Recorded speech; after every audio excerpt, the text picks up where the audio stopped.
Hello and welcome to episode 3 of The Making of Repeat. My name is Richard Miller, I am co-director of the film, and this is... I'm Laura Stringer, I'm one of the producers for Repeat. And today we're going to be talking about casting and how we cast our films. So how did we do that, Laura? So around 2 weeks ago we put an advert on social media, that was Twitter and Facebook exclusively. Until now we've had over 500 people apply for just 8 roles. 150 of those came in on the first night alone. And when I say social media, we had little to no following to speak of. We had about 20 people before we actually started the casting process. Yeah, and then we started hashtagging casting, hashtagging auditions, and that 20 people went up to around 200 in one night, with actors following us from all over the country. So we put our adverts out there, and then we created an email address at casting@bodyinthebox.com, which sent emails into my inbox and Laura's inbox and Kim's inbox, and it was Kim who had the enviable task of sorting through those emails. So in the first few hours we had 2 or 3 emails come through, and then by the end of the day we had over 100. Well, some of us had over 100. Yeah, Richard forgot to put me on the mailing list, so I thought absolutely nobody wanted to be in our film. Until we put Laura on it, and then we forwarded all the mails to her, and she wished she hadn't seen them all. Yeah.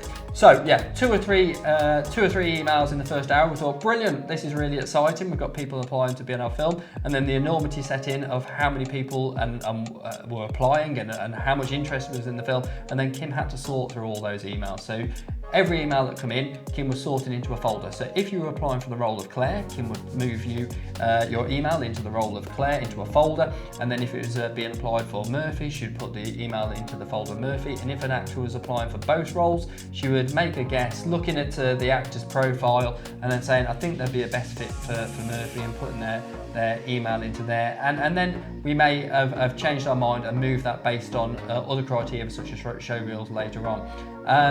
We had to then start filtering our actors down into shortlists. Showreels were really important for us. They may not be for every filmmaker, but as we're such a small team with no actual casting director to speak of, they were essential for us. We knew very early on that we weren't going to have any face-to-face casting audition days. It just didn't seem fair to the actors. We had such small roles, some of them were such small roles, and we had people applying from all over the country. Yeah, so using the showreels, we could look at who we wanted to filter out in the first band to create our shortlists. And creating our shortlist was really, really difficult. I think our shortlist was probably a lot longer than most directors would probably do. I sat there going through with our team to filter those out. But some of them were made easy just with the quality that we had of showreels. And it's worth just giving some information on that so that we can help actors on what we were looking for. It may not be, again, what everybody was looking for to filter out showreels. But if you don't show much diversity in there, if all your showreel is just crying and you're going for the role of a detective, for example, then it makes it difficult for us to imagine you as a detective, or is all we can ever see you as is crying. Again, if all we ever see you as something very authoritative, then it's hard to see you in a more vulnerable role if that's what you're applying for. You've already got that preconception of what the actor can do if you don't show the diversity in your showreel. So try and do that. Make sure you haven't got old footage in there that's not doing you justice. So if you're in a production that you're not particularly proud of, there was a number of things in there that you would have thought would have been taken out, that just wasn't doing the best for the actor. And one of the other things was, be the main actor in the scene, or make sure that it's edited down. A lot of the showreels we saw, there was 2 actors in the scene, and the actor that's applying for the role was in the scene a lot less. You'd get 2 or 3 lines, and then the other actor is in it for much more time. Just edit that out so that we can see your performance, and we're not judging the other person's performance. It's really important to do that. So showreels have been massive for us in the process that we've been following. We do also appreciate that not everyone has a showreel. New actors don't have a showreel, and also we've got child roles in this film. They might not have a showreel, so a monologue will work just as well. Yeah, monologues again, same sort of thing. Just make sure you're in a room that's not too echoey, the lighting's good so we can make you out, and again, show some diversity if you can do so. Go show your vulnerable side, show your strong side, do yourself as much justice as possible to show your range that you're applying for, because you're not going to create a different monologue for every single role that you're going to go through, but if you can show a little bit of something different in each of them, it really helps us as casting directors be able to filter out and be able to look for the skills that you may have. So it just helps us and helps you as well. Because again, we might have filtered out people that could have done the job, but is not showing that skill set. It's part of your CV. Don't be a one-trick pony. No, be a multi-trick horse. Sending photos with your application is great, but just please make sure that they actually look like you. Yeah, if you're a 50-year-old guy and you're sending in a photo when you were 35 as part of your Spotlight account, it's not doing you any justice, because we're looking for somebody who looks like a 50-year-old guy. And also, if it's been photoshopped to hell, it may help with your own vanity, but it doesn't help with us for casting a film. Tinder. We're looking maybe Tinder or other sites, but we want you to look like you, because that's who's going to appear in our film. You're not going to look like you've got a filter run all the way through our film, because we haven't got the budget to do that for a start. We definitely want real people, and I'd recommend getting proper actors' headshots done rather than the sort of glamour photography. Not glamour, that's boobs, but the kind of made up photography, nah. Yeah, doesn't work. Don't be sending in pictures of. No nudes. No, that will not. I can guarantee that won't get you any sort of job. It's not that type of film. Not on Spotlight anyway. So yeah, photos are really important, but you've got to look like them, and make sure again they're high quality. Most of them are. The problem usually is that they just don't look like the person who's applying when you compare them to their profiles.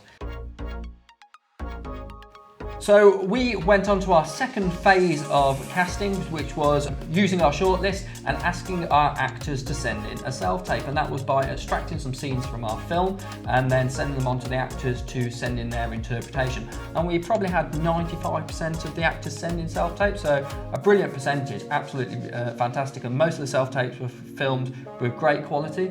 But we did have some that weren't so good, and it took away from the actor's CV in this case. So this is an actor coming for a job interview and they're not putting themselves across in the best possible light. Actually, when I say best possible light, some actors were in the back corner of a room and you couldn't see their faces, you couldn't see their eyes, and we're not just looking for a voice, we're looking to see what the actors do in their face and looking to see the performance they're putting on, and they weren't doing themselves justice with that, so we couldn't see the audition as we wanted to. So just being in a well-lit room is you know, it's a basic, but it wasn't done too many times in some of the videos we had. I think another issue was sound. Sometimes the actors would get somebody else to film their self-tapes on a mobile. Apologies for my cracked screen, but the person doing the filming would stand like this with their mouth close to the phone and to the speaker. So they were really the dominating voice within that tape, which was unfortunate in some cases. Yeah, we weren't going to rule anybody out for it, but it's just again a quality thing. So if you're sending in a tape and we can hear the person who's filming it for you, the audition's better for them than it is for you. So make sure there's a gap between the two, or the person's speaking a bit quieter, or it's propped up, or it's in a tripod or something, just to create that separation so you are the focus and we can concentrate on you, because it was distracting in some instances. And it sounds like a small thing, and it is a small thing, but any little thing that can move the dial in your direction to get the part has got to be really important. You want to be the best you can be. In some instances, we get emails from actors just a few lines long saying, I've heard you're doing a film, what would I be suitable for? Don't make us do the work for you. You need to show us that you're interested in our project and that you've done a little bit of research. Yeah, I mean, I saw every single email of the 500 that come in, and we did receive probably 15 or so that said, you've got a film that I see on Twitter, could I be in it? And there would be no suggestion of what character the actor was applying to be in. It's the equivalent of walking into Microsoft headquarters and saying, have you got any jobs going? You know, do some research on what roles are available, say what you're interested in, show some interest in the film, not just send out emails to multiple productions with no interest in that production at all, because you're not going to get cast. Nobody will let you through the door. And you can be the best actor ever, but if you haven't put that little bit of extra effort in, then we're not going to either. Yeah, it's your job to do that work, and then, you know, make yourself employable. Make it so that we have to be bringing you on board to our production. And we did have some actors that just didn't do that. So I think that's our final tip, is just make sure that you put in as much effort as possible so that it makes it, you know, impossible for us to not want you in our production. So again, thank you very much for watching this video. It's really appreciated. I don't think we've got a plan for our next one. We may do something on lighting, or we might do something on sound. Perhaps we could help you with something. We could make you a video. If you want help with anything, just let us know in the comments. Yeah, leave it in the comments below. Maybe you want to know equipment for self-tape videos, for example. You know, what type of lighting would we suggest? What type of sound equipment? You know, Showreel help. Showreel help, how to edit a showreel. I think we're absolute experts on both showreels and on self-tapes now, after watching about 5 billion of the things. So, you know, if you need any advice at all, just ask us below. And again, you can email into us and we'll come back as well, because this is, you know, this experience for us is about sharing what we're doing as well. So about sharing, please share this video across all the platforms. How seamless was that? Please like the video and subscribe on YouTube as well, because I've posted this in the week that, you know, social media is the lifeblood of a film like our own. And, you know, exposure brings in so much. It brings in distributors, it brings in more actors, it brings in money. It hopefully will bring in money. So, you know, please share this as much as possible. Thank you very much. Thanks for joining us. Thank you very much. And we hope to see you again next time on whatever our video is on. Okay, goodbye. Bye. That was good. That was a good ending. Yeah, did it.